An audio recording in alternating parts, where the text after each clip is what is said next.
Fightin Marines #8. Golden Age War comic book.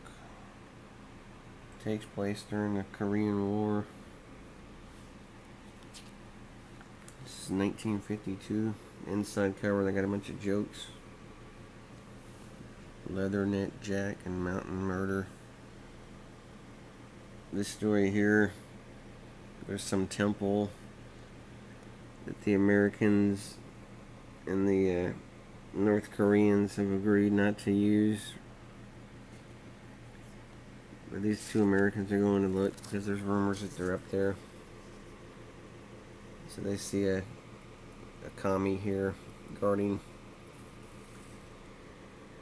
He throws a cigarette. The communist guy throws a cigarette down. He hears them, so he comes looking. They grab him and throw him off the cliff here. And they make it to the top. Some more communists here. They're sneaking into the temple. They see a bunch of rations.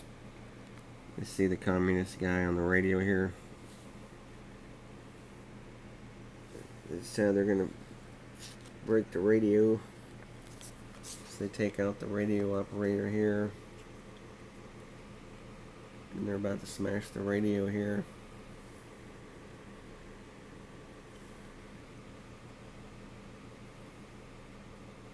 They find some more guys up in the bell tower with the binoculars. One of the commies sees this guy, so they have to shoot the commies up in the bell tower.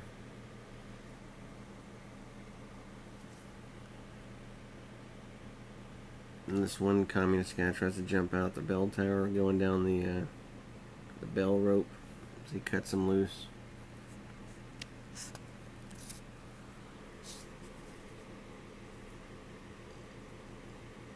They get to this machine gun because some people have heard all the noise. The communists are going to come, so they have to start shooting at him.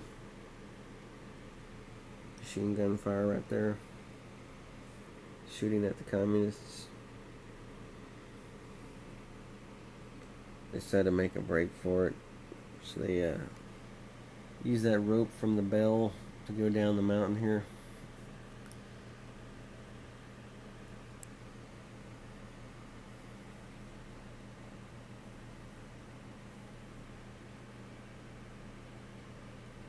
And they get back and report what they've seen. So they wind up blowing, the Americans fly planes over and blow up the temple. End of story.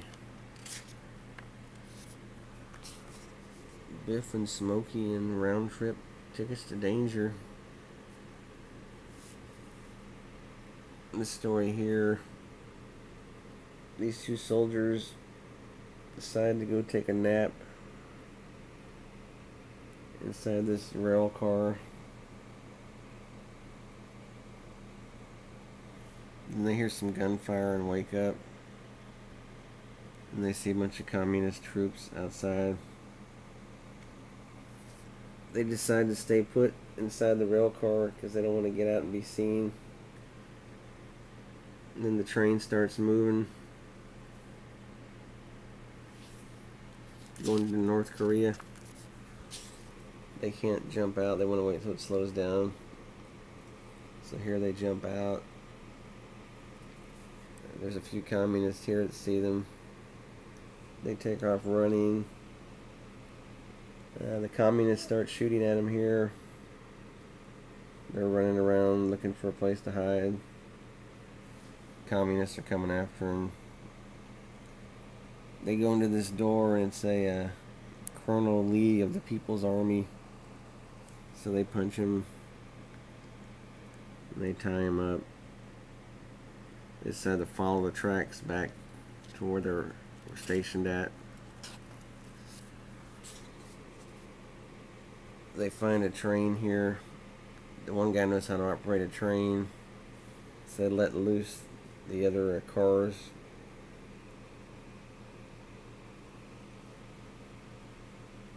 They grab a rifle from the one of the watchmen, hit him in the face with it.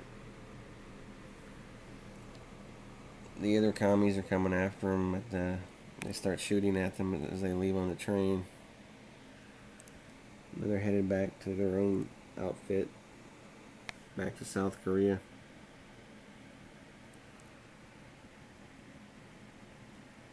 And they make it back.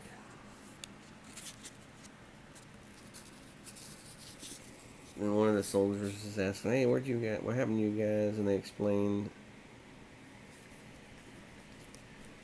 And they have the rail cars here. They decide to open it up to see what's in there. And it turns out like all his sergeant and all these other troops were taken captive. So they were, even though they were screwing off and fell asleep on the train, everybody thinks they're heroes. And this guy gives them cigars. The end.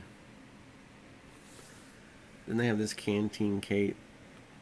I guess this is like the lighter female story.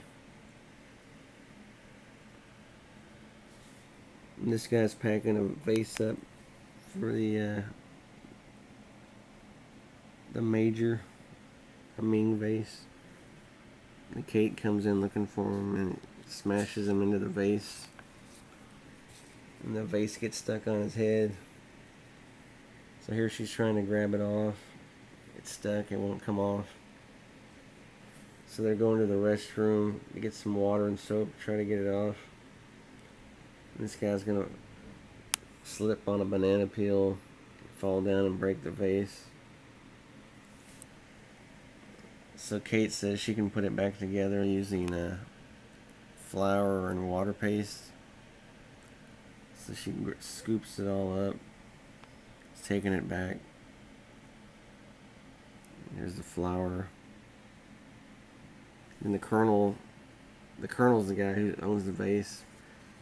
He's coming, so this guy has to hide in the flour away from the colonel. He's supposed to be packing the vase. And the colonel shows up, says he wants to inspect the flour because there's weevils in some of the flour. The guy's hidden inside the flour at the bottom. He looks at the flour, doesn't see any weevils. But then he tells her he wants to take it back to the warehouse to do a thorough inspection. He picks it up. He says how heavy it is because that guy's in there. He doesn't know that, but then they head back in the Jeep. They're hitting a bunch of bumpy roads. So Kate decides to push the barrel overboard so the guy won't get caught. The colonel thinks it fell out because he was going too fast. And it smashes through his quarters. So then the colonel blames himself because the vase is all smashed up, pieces fall out. So he blames himself for breaking the vase. End of story. Then here's another one. It's kind of a comedy. Private Thistlethwaite. This one private guy always falls asleep. I guess he's like Beetle Bailey or something.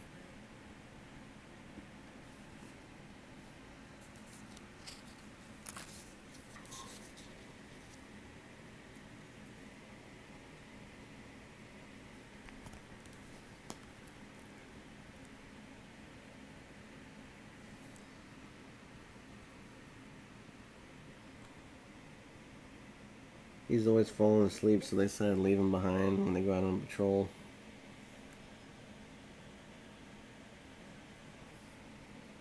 They started getting shot at by the Koreans.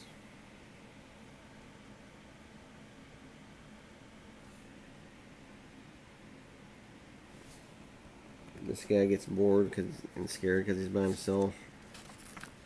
So he decides to make up a fake excuse to go after them. He makes a phony letter up from the headquarters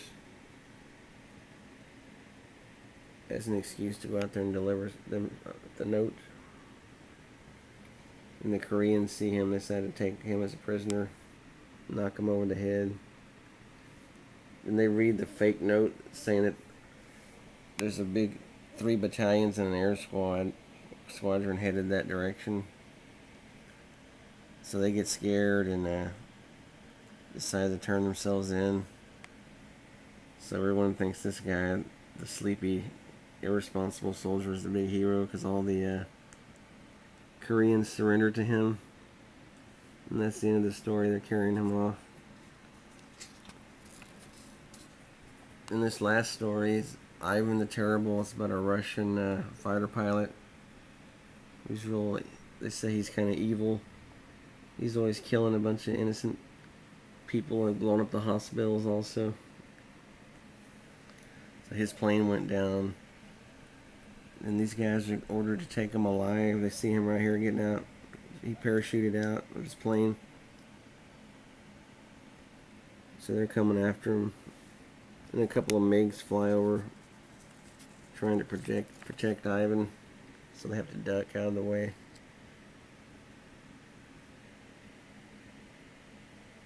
Then a couple of Marine planes come back, chase off the MiGs.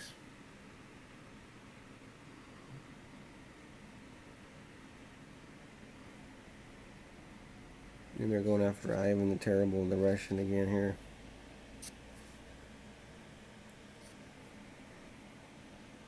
He tells him to get back or die. He gets Ivan the Terrible in a headlock here. Then he escapes. Then they come across some Koreans here that are helping Ivan out.